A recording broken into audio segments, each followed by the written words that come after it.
हम कल की स्टोरी कंटिन्यू करते हैं।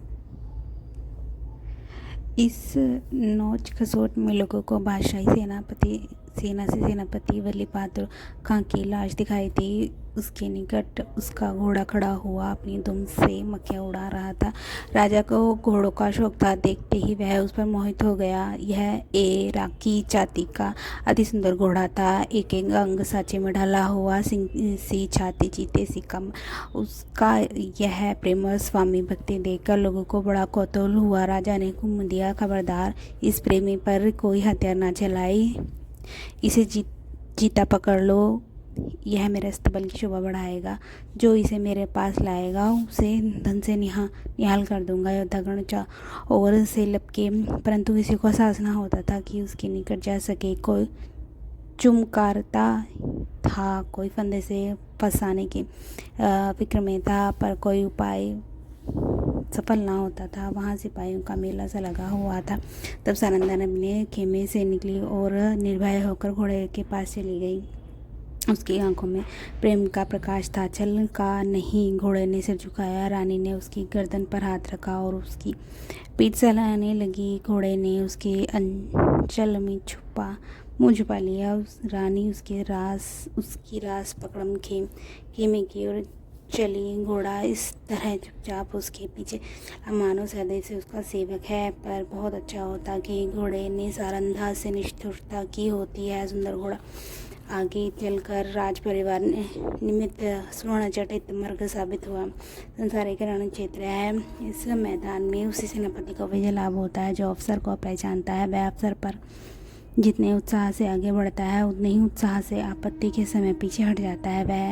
वह वीर पुरुष राष्ट्र का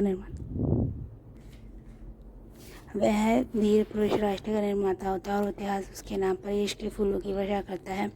पर इस मैदान में कभी कभी ऐसे सिपाही भी आते हैं जो अवसर पर कदम बढ़ाना जानते हैं, लेकिन संकट में पीछे हटाना नहीं जानते। ये रणवीर पुरुष विजय को नितिम की भेंट कर देते हैं। वे अपनी सेना का नाम मिटा देंगे, परंतु जहाँ पर एक बार पहुँच गए हैं, वहाँ से कदम पीछे नहीं हटाएंगे। उनमें से कोई वीरलाई संसार क्षेत्र में विजय प्राप्त होता है, किंतु प्राय उसकी हार विजय से भी अधिक गौरवान्वित होती है। अगर अनुभवशील सेनापति राष्ट्रों की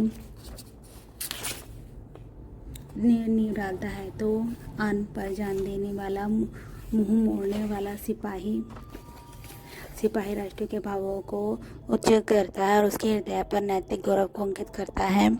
उसे इस कार्य क्षेत्र में चाहने सफलता न होने, किंतु जब किसी व्याख्यान या सभा में उसके नाम पर जबान आ जाता है तो श्रोतागण एक स्वर में उसके कीर्ति गौरव को प्रतिनिधित्व कर देते हैं। सारंधा आन पर जान देने वालों में थी।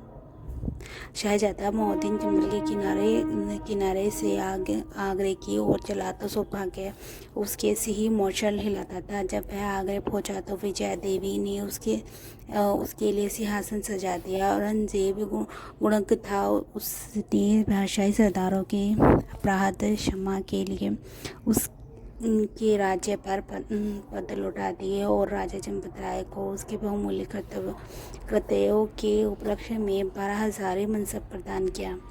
ओरछा से बनारस और बनारस से यमुना तक उसकी जागीर नियत की गई। बुंदेला राजा फिर राज्य सेवक बना। वह फिर सुख विलास में डूबा और रानी सारंधा फिर पराधीनता के शोक में भूलने लगी।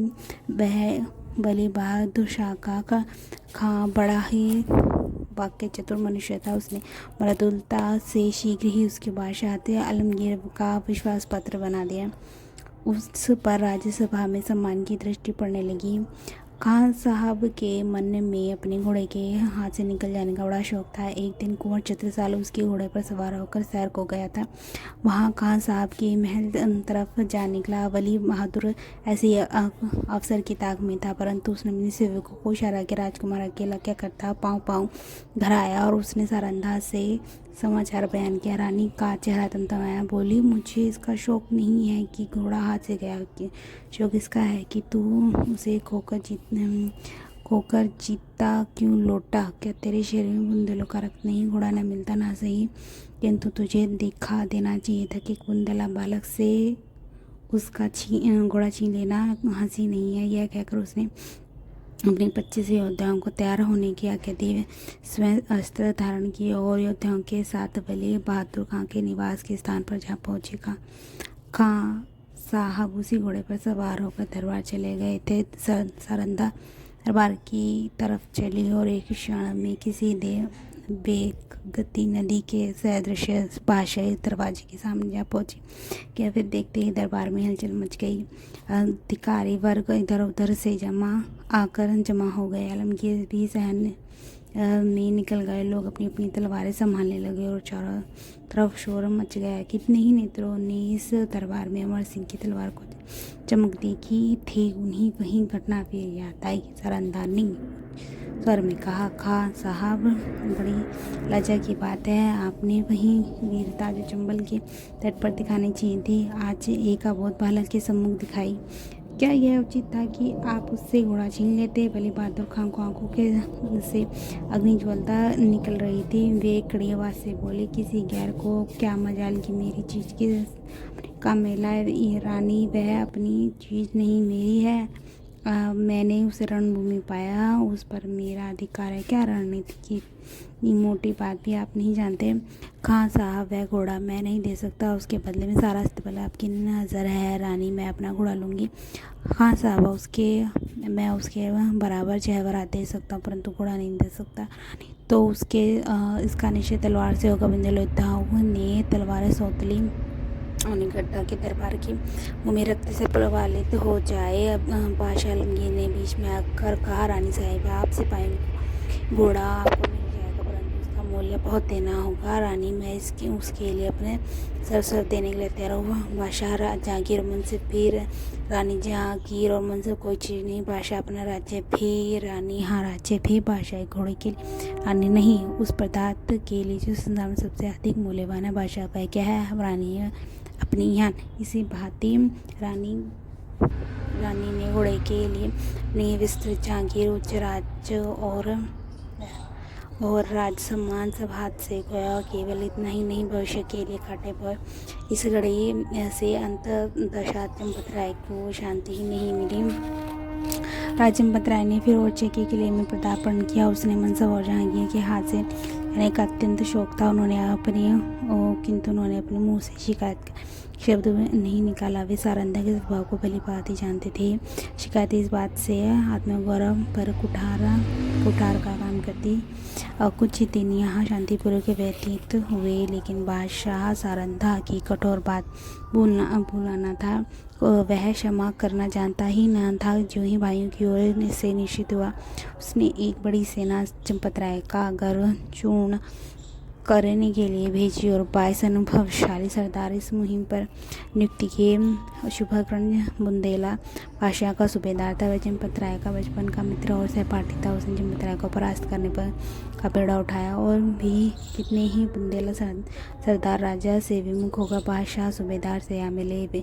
एक घोर संग्राम हुआ। भाइयों की तलवारें रक्त से लाल हुई। यद्यपि इस समर में राजा को विजय प्राप्त हुई, लेकिन उनकी शक्ति सदा के लिए क्षीण हो गई। निकटवर्ती बुंदेला राजा जो चंपत राय के बाहुबल थे, शाह के कृपाक्षी बन बैठे। शादियों में जो कुछ काम आए कुछ दगा कर गए। यहाँ तक कि निज संबंधियों ने भी आंखें चुरा ली, परंतु इन घटनाओं से चंपत राय ने नहीं हारी, धीरज को ना छोड़ा। उन्होंने ओरछा छोड़ दिया और वे 3 वर्ष तक के सघन पर्वतों पर छिपे फिरते रहे। बादशाही सेनाएं शिकारी जानवरों की भांति सारे देश में उंडरा रही थी। आए दिन राजा का किसी न किसी के सामना हो जाता। सारंदा सहदेव उनके साथ रहती और उनका साथ बढ़ाया करती। बड़ी बड़ी आपत्तियों जबकि धैर्य लुप्त हो जाता और आशा साथ छोड़ देती। आत्मरक्षा का धर्म उसे संभाले रहता था। 3 साल के बाद अंत में बादशाह के सूबेदार ने आलमगीर को सूचना दी कि शेर का शिकार आपके सिवाय और किसी का ना होगा। उत्तर आया कि सेना को हटा लो और घेरा उठा लो। राजा ने समझा। संकट में निवृत्ति हुई, पर वह बात शीघ्र ही ब्रह्मात्मक सिद्ध हो गई। 3 सप्ताह से बादशाही सेना ने ओरछा घेर लिया। इस तरह कठोर वचन हृदय को छेद छेद डालने लगी है, उसी तरह तोपों ने गोले को दीवार को छेद डाला। किले में 20,000 आदमी घिरे हुए हैं, लेकिन उनमें से आधे से अधिक स्त्रियों और उनसे कुछ ही कम बालक हैं।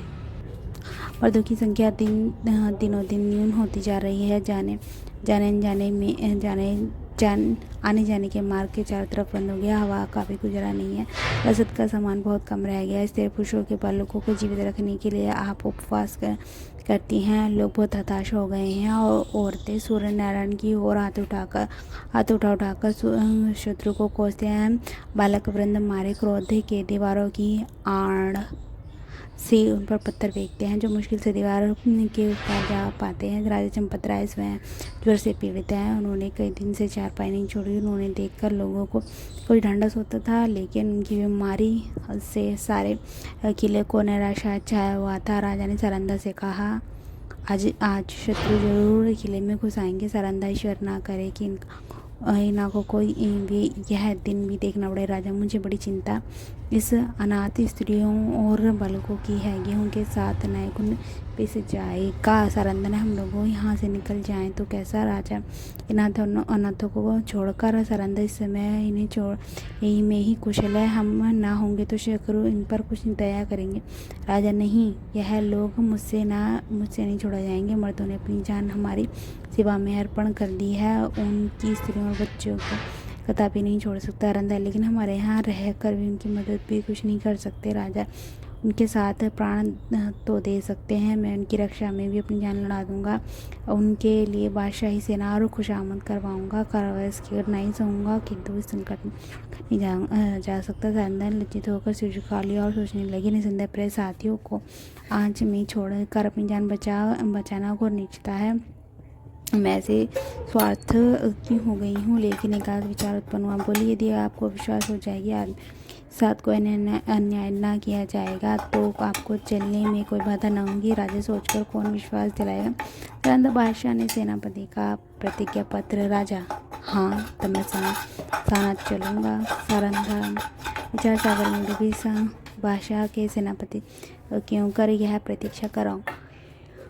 कौन है? प्रस्ताव लेकर वहाँ जाएगा और निर्दय सी प्रतिज्ञा करने में क्यों लगेगी? उन्होंने तो अपने विजय की पूरी आशा है।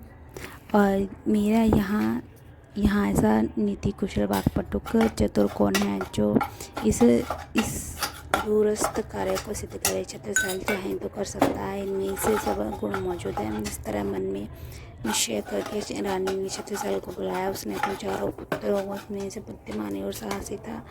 रानी उससे सबसे अधिक प्यार करती थी। जब छत्रसाल ने आकर रानी का प्रणाम किया तो कमल नेत्र सजल होकर हृदय से दीर्घ निश्वास निकल गया।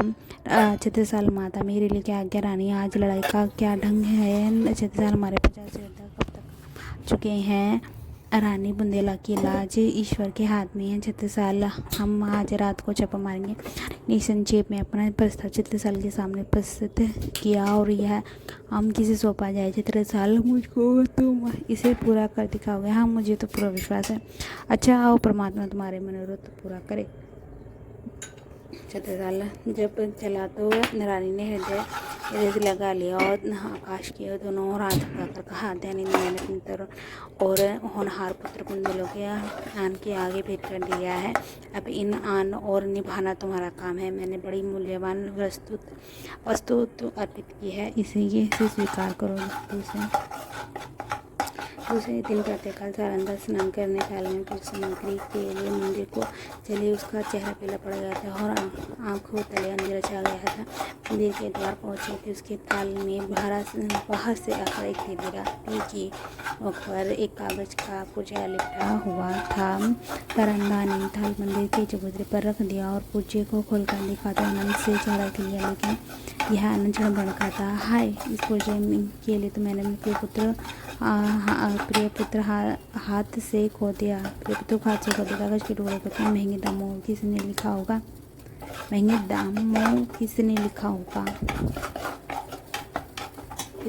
मंदिर से लौटकर सारंदा राजा चंपत राय के पास गई और बोली, आपने जो वचन दिया था उसे पूरा कीजिए। राजा ने चौंक कर पूछा, तुमने अपना वादा पूरा कर दिया?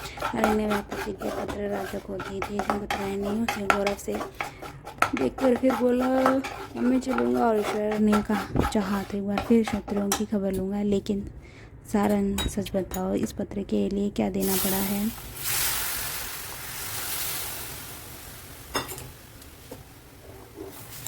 सारन, बताओ, इस पत्र के लिए क्या देना पड़ा है? रानी ने कुंठिता को स्वर में कहा, बहुत कुछ राजा, सुनो। रानी, एक जवान पुत्र है। राजा ने बाण लगा लिया और पूछा, अंगदराय? रानी नहीं, राजा रतन शाह। राजन नहीं, रानी नहीं, राजा छत्रसाल। रानी, हाँ। जैसे कोई पक्षी गोली खाकर को फड़फड़ाता है और तब बेदम होकर गिर पड़ता है, उसी बात चंपतराय पलंग से उछले और फिर अचेत होकर गिर पड़े। छत्रसाल उनका प्रिय पुत्र था। उनका भविष्य की सारी कामनाएं उसी पर अवलंबित थी। जब अचेत हुआ तब बोले, सारन, तुमने बुरा किया। अंधेरी रातें रानी सारंदा घोड़े पर सवार चंपतराय को पालकी में बिठाए के लेके गुप्त मार्ग से निकल जाती है। आज से बहुत काल पहले एक दिन अंधेरी एक दुखमयी रात्रि थी। तब सारंदा ने शीतला देवी को कुछ कठोर वचन कहे थे। शीतला देवी ने उस समय जो घोषणा की थी वह आज पूरी हो गई। सारंदा ने उसका जो उत्तर दिया वह भी पूरा होकर रहेगा। इसकी स्टोरी हम नेक्स्ट में कंटिन्यू करेंगे।